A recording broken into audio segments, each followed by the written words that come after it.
Special samosa और गर्मा गर्म चाय मलाई मार के। ई लो हमार दोस्त था, ये हुए छेदी और ये हवे लंबू। अरे देखा मस्तराम चाचा भी आ गए और झुमरू भी। आओ चाचा। ये सब का हो रहल बा? काम धंधा बंद करके ये मीटिंग कोने बात के चल रहल बा? हैं? और ई दोनों के बा? ई लो मोहब्बत के पंछी। मतलब घर छोड़ के भागल बाड़न? जी जी। और अब ब्याह भी तू ही कराई बा? हाँ, और पगड़ी बन के कन्यादान भी रुए देवे के बा। सर्व मंगल मांगल्ये शिवे सर्वार्थ साधिके शरण्य त्र्यंबके गौरी नारायणी नमस्तुते। अथ पाणि ग्रहण संस्कार संपूर्णम। अपन ख्याल रखिए। जी भैया। और इला कुछ पैसा। भैया एक का जरूरत है भैया? अरे रास्ता में काम आई भागल। आओ।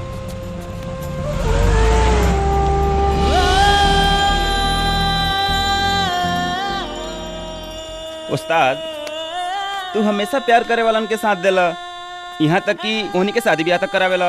बाकी तू कब करवा शादी ब्याह? अरे यार हमहू कले जब हमारा प्यार हो जाता। ए भाई, तोहरा दिल में प्यार के घंटी कब बाजे हैं? इतना लड़की टकरैली सन, तोहरा एको समझ में ना आइल। समझ में कैसे आई यार? हमारा दिल में प्यार के घंटी बजावे वाली कोनो साधारण लड़की थोड़ी ना होई। तब कैसन होई? अरे वो एकदम हीरोइन खानी परी हुई, परी जवन की धरती से ना आसमान से उतर के आई। अरे यार जब वो रेशमी लिबाज पहन के बाहर निकली ना, आय हाय हाय हाय मत पूछ यार, तब देखे वाला के आग चुनहरी आ जाई।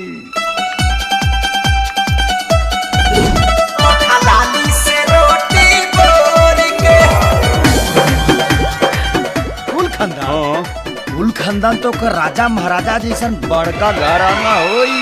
भैया हमार प्यारी रानी, हमार प्यारी बहना। स्वभाव के एकदम सरल हुई, वो हमार हर बात मान। ना बिल्कुल ना भैया, तोहरा मालूम रहे तब वो हमार जीप ना ले आइला। हमके मालूम बा कि तू बचपन से जिद्दी बाड़ू। तो हार जीप ले आइल बानी, लेकिन एक शर्त पे दे कि गाड़ी ड्राइवर चलाए। ना भैया, ड्राइवर सामान घर लेके जाई, गाड़ी हम खुद चलाई। चाल चाल तो मत पूछ यार, जौना रात से गुजरी ना, आय हाय हाय हाय लोग दिल थाम के देखी।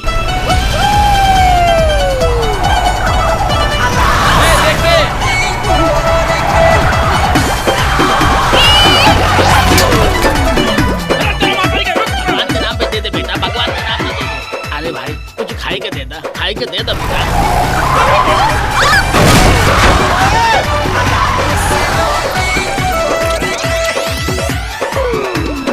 और जैसे वो हमारा सामने आई ना, हमारा दिल खिल उठी। अरे यार प्यार से झूमे लगी। झूमे का लगी? हिले लगी यार, हिले लगी। Oh shit. अरे भैया, ये तो दिल हिलावे के जगह पूरा शरीर ही हिला देला तो। ए मैडम, जब चलावे के लूर नहीं खाता, गाड़ी के गुरूर का दिखाओ तर। You mind your language. ए देसी मुर्गी बिलाईती बोल, ई रोडवा अपना बाप के खरिहान बुझा तर रुका दे दहिया पर चढ़ा दे। हाउ डेयर यू? हमरे बाप के नाम ले लीला? मालूम बा हम केकर बहिन हई? तू केहू के बहिन हो खौ, उससे हमरा का मतलब बा? कोनो तारा भाई के हमरा सार बनावे के बा का? ए सुना, अब हमरे गाड़ी के बत्ती टूटल बिया, या तो माफी मांगा ना तो 500 रुपया निकाल दो। ए मिस्टर, न पैसा दे न माफी मांगब। ए मैडम, प्यार के परवाना है, मोहब्बत के दीवाना, आ टेर खातिर टेर है जाने ला। भीख मांगे के इतने शौक बा तो कटोरा लेके बैठ जा। इतना नौटंकी करे की का जरूरत रहे? ई ला 500 की जगह 1000 रुपया लगवा लिया अपन लाइट। हटा। अब हाई ला, हाई धाला। आई 500 हमारा तरफ से। अपनो गाड़ी के लाइट लगवा लिया, अपना दिमागों के लाइट लगवा लिया। You dirty mind, idiot! Get lost! Idiot! वो अंग्रेजी में घर पर खाना खाए के बोललो से का रे? ए पागल, उगारी देख के भागल। अच्छा तब देखो कर अंग्रेजी के भोजपुरी से कन्हैया के दागल।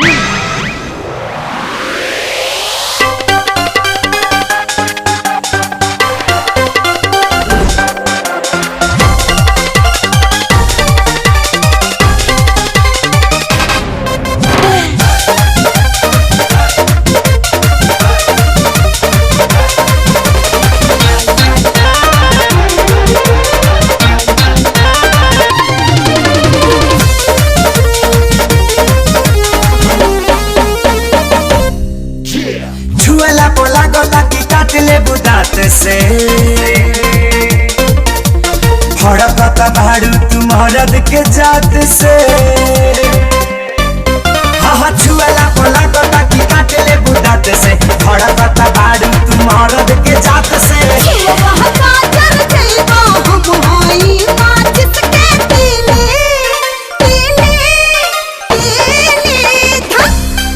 देहाती भाता मिली सुधर गई पूरा सिहली। देहाती भाता मिली सुधर गई पूरा सिहली। देहाती भाता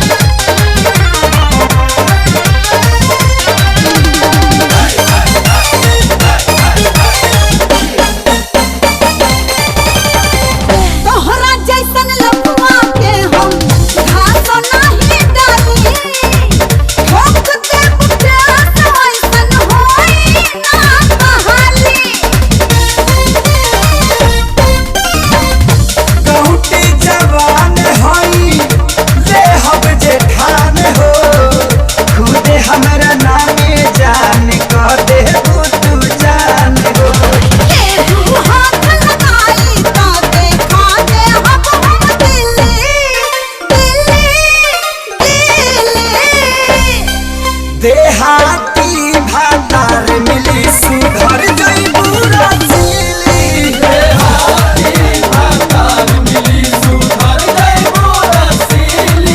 देहाती भातार